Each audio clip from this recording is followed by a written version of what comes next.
Hi guys, welcome back to my channel. My name is Alexis and today I'm going to be sharing some of the books that I'm hoping to get to during the month of April. A while back I did talk about various heritage months and topics that each month kind of focuses on within the US, or that's what we try to do anyway. And for the month of April, it is considered Sexual Assault Awareness and Prevention Month. So all of the selections that I have today do have at least one main character who is survivor, and I only know maybe somewhat of the plot of maybe 5 of them, and then the other half were recommended to me. Before I hop into my own selections for the month of April and my selections from the recommendations, I would like to draw attention to the description box down below. I did include a link to a campaign that is from nomore.org.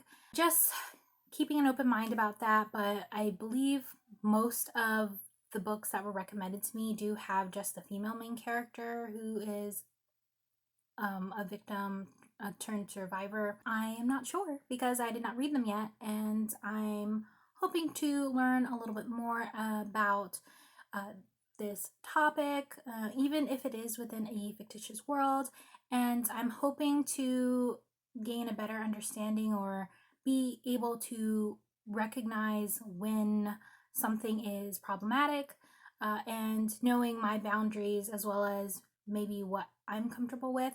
So, as I mentioned in my Heritage Months topic video, I do want to expand my horizons and be able to, gain a better understanding of, not just consent and what is considered dubious consent, learning those boundaries, but also being able to see people who experience this kind of trauma being able to find happiness after, whether it be with or without someone else.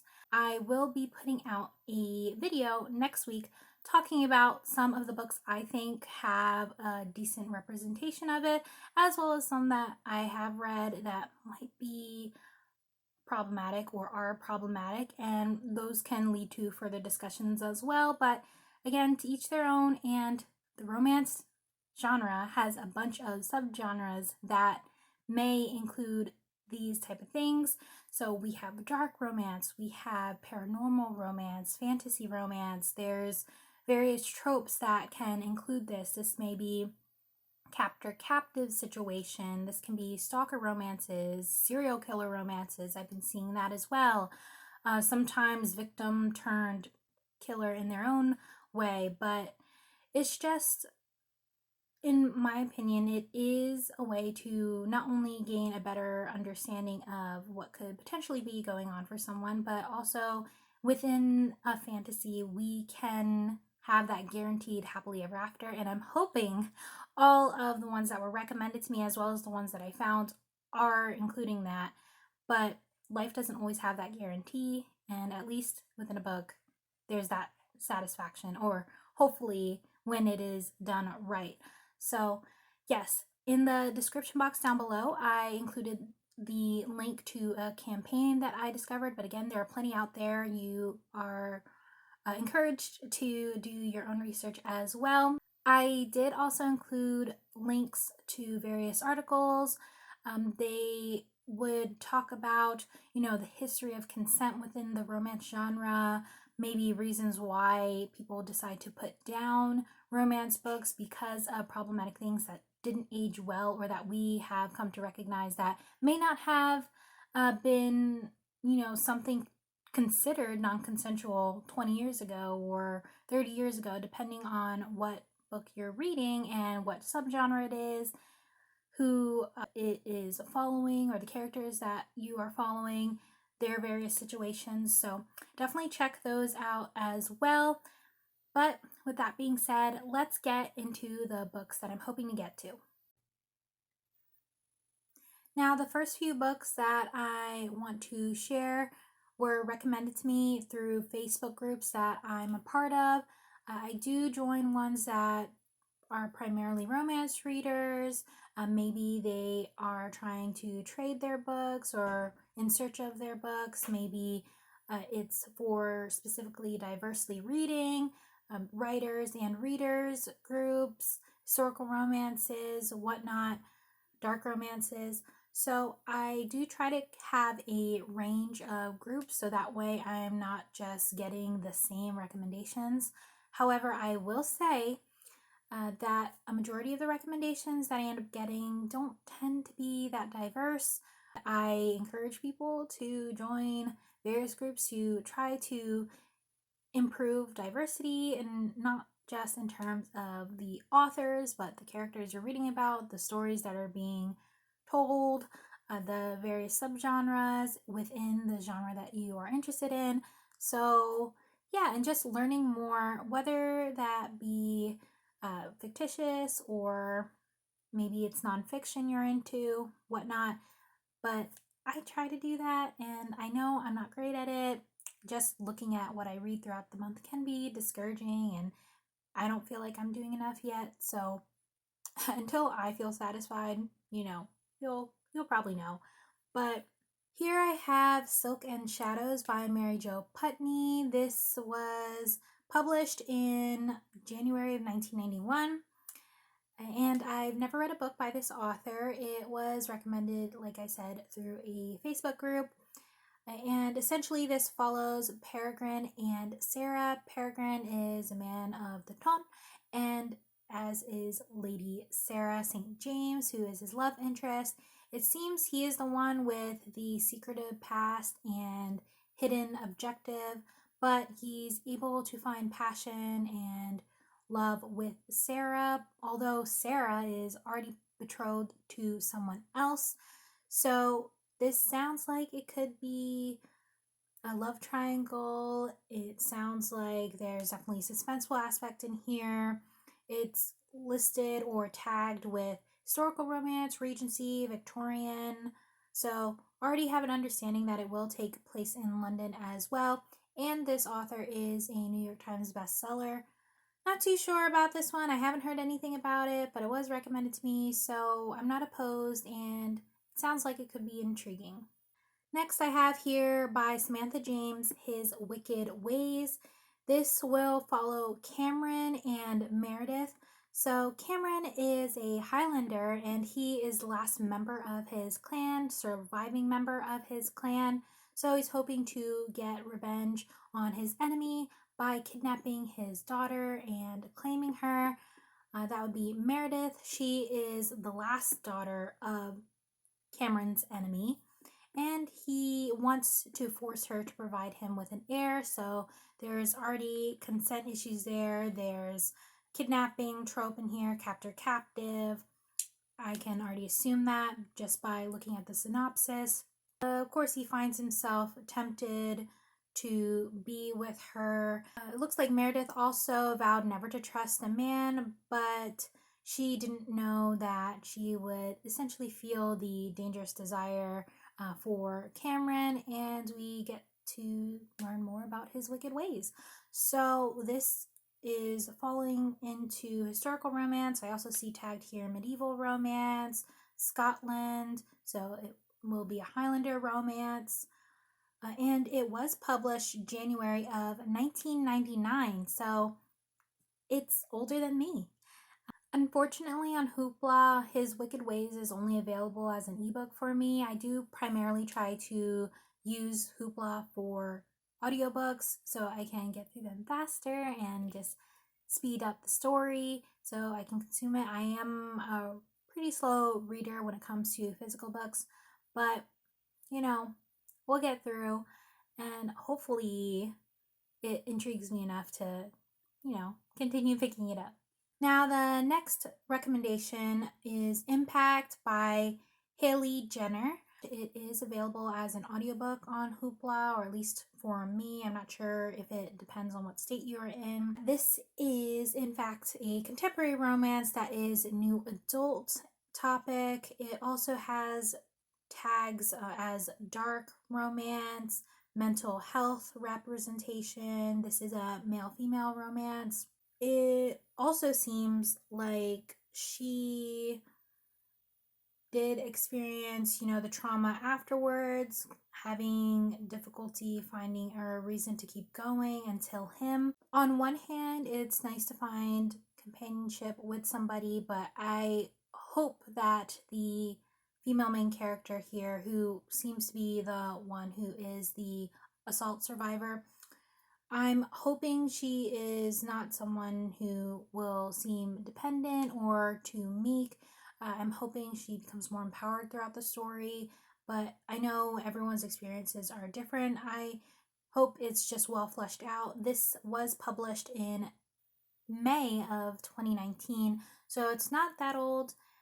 And I have a feeling I'll be able to get through this one again because it is an audiobook.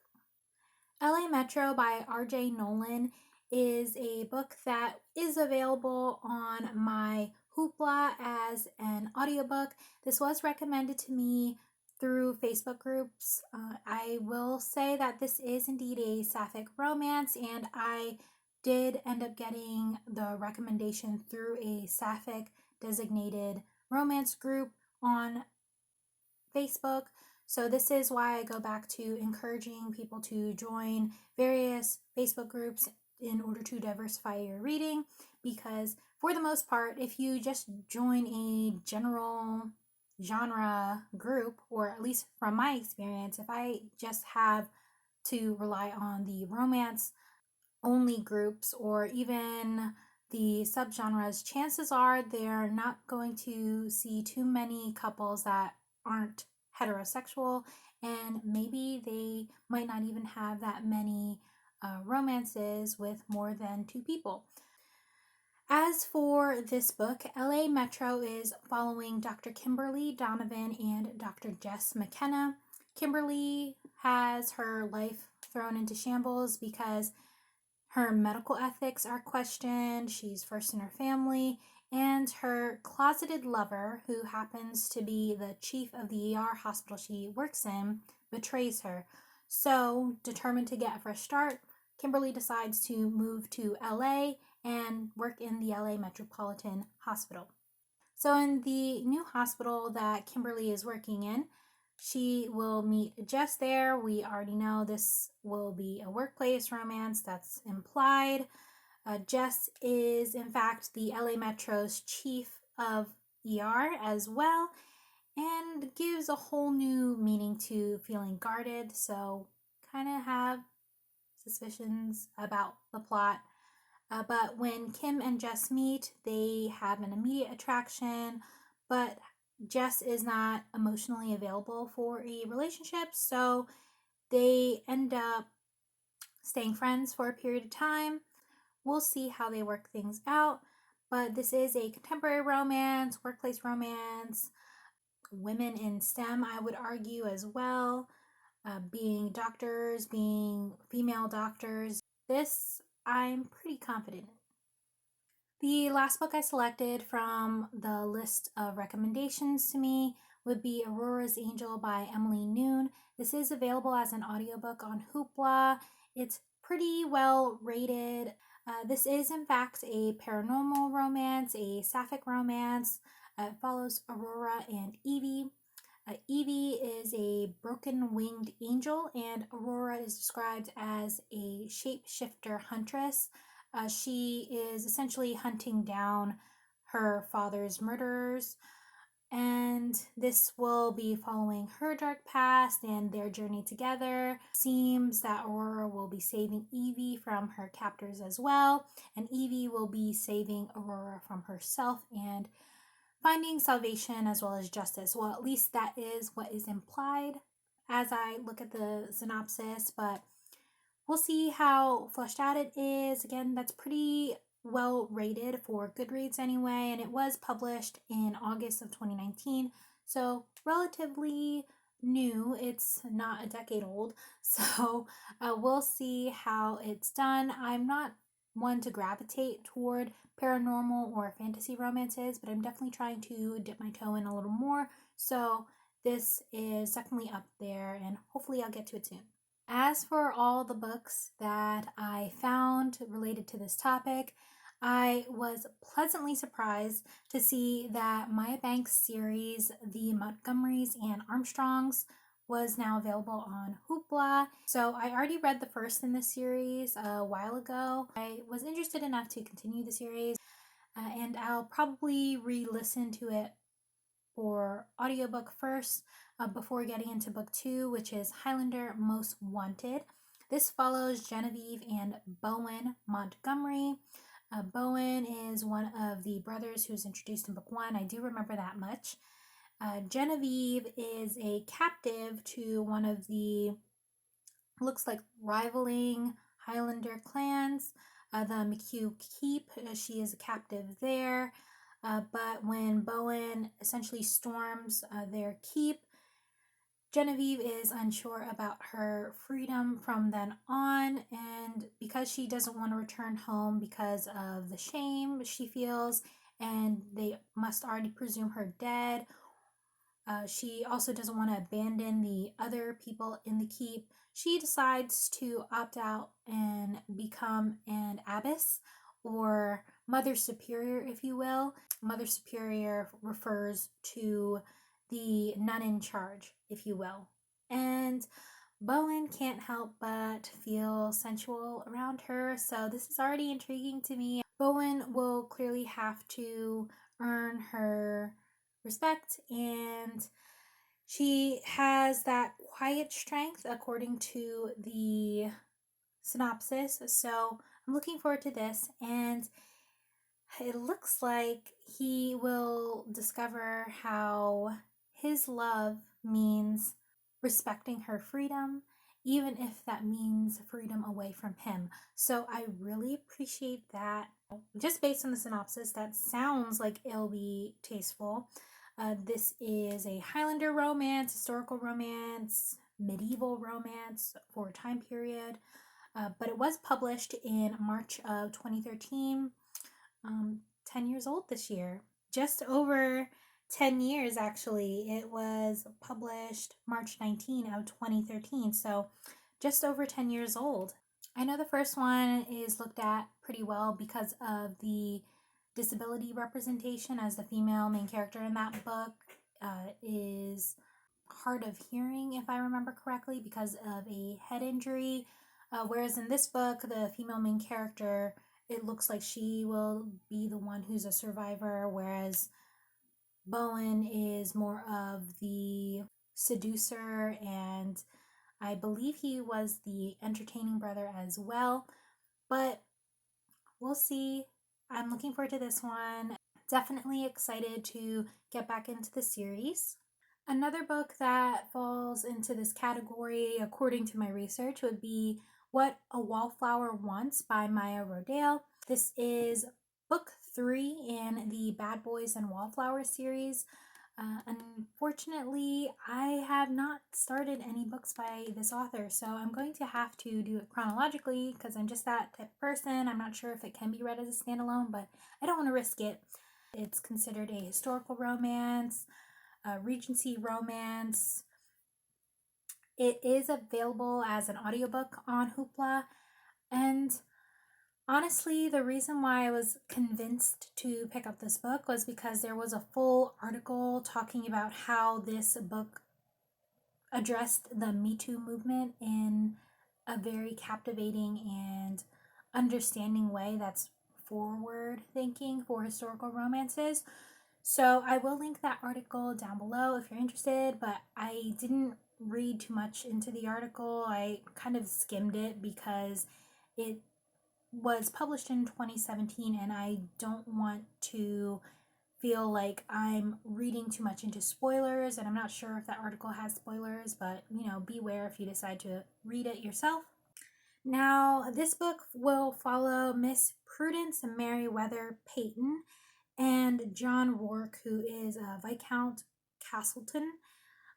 But essentially, Prudence, we already know by reading the synopsis that she was compromised against her will, and she decided to accept a proposal from her betrothed, who wasn't exactly a knight in shining armor, But when he cowardly pushes her out of a stagecoach to divert a highwayman, she vows never to trust a man again.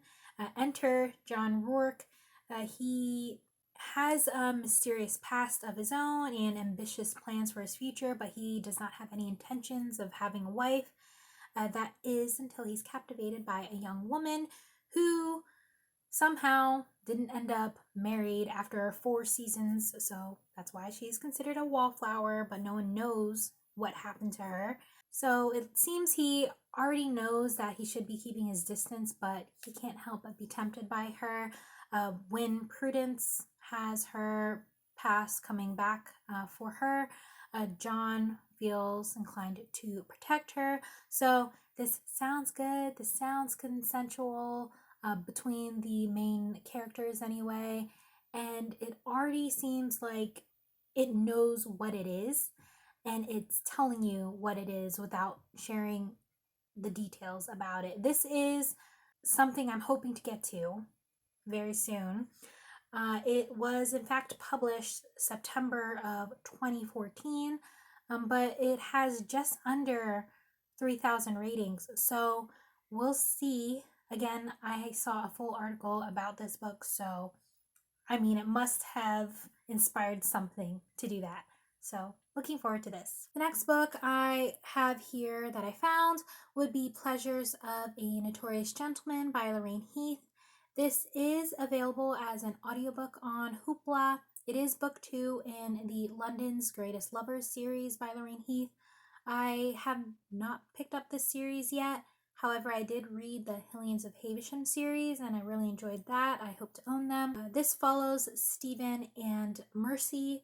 Stephen is an earl who has gained a reputation in the art of seduction, but his wicked ways lead to scandal, so he decides to join the army to redeem himself. And on the battlefield, he ends up getting wounded and has to return home to recover. But he finds that there's an angelic beauty he can't even remember on his doorstep, along with a baby in her arms.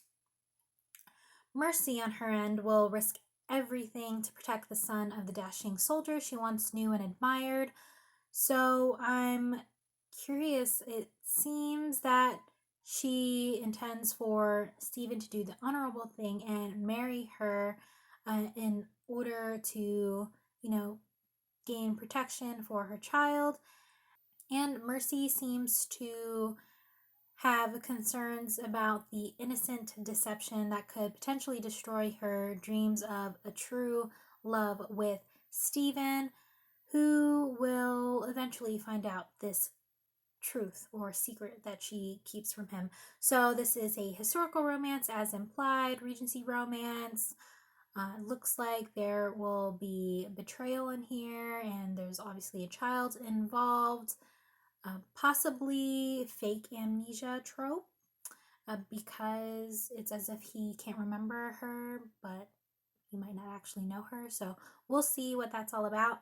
But again, I do have to get to book 1 first before I can move forward with this one. I know that some people are comfortable reading standalone books within a series out of order, but I'm not one of them. So I will just uphold that standard to myself.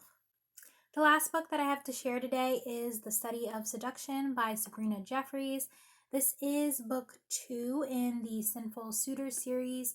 However, I have yet to read one by this author, let alone the first book of the series, so I would have to read that first before getting into this. This follows Edwin and Clarissa in a historical romance. It seems Edwin is in fact an earl, and he agrees to help out his best friend's ward, who is Lady Clarissa. He doesn't believe she is someone who would be a good wife, but he had been looking for someone to wed. He is captivated by her intellect, her free spirit, her beauty, but he also has concerns that she won't be interested in him because he is a cynic. Clarissa, on her end, had no intentions of marrying anyone, but it seems there is a French diplomat who is stalking her, and she hopes to deter him by accepting this marriage of convenience with Edwin. She had no expectations of anything more than an amiable union, but obviously those things will evolve over time, and it looks like eventually there will be secrets that could be exposed and concerns that, once those secrets are out, will Edwin truly stay with her and by her side, or will he choose to turn his back on her? So, this was published in March of 2016. I might not rush to it considering the other books on my TBR, but again, my interests can vary. So we'll see what happens in April. And those are the books I selected for my April TBR. Let me know in the comments down below if any of these are of interest to you, or if you have your own recommendations related to this topic, or maybe just a book in general, but feel free to let me know why. With that being said, my name's Alexis, and until next time, take care and happy reading.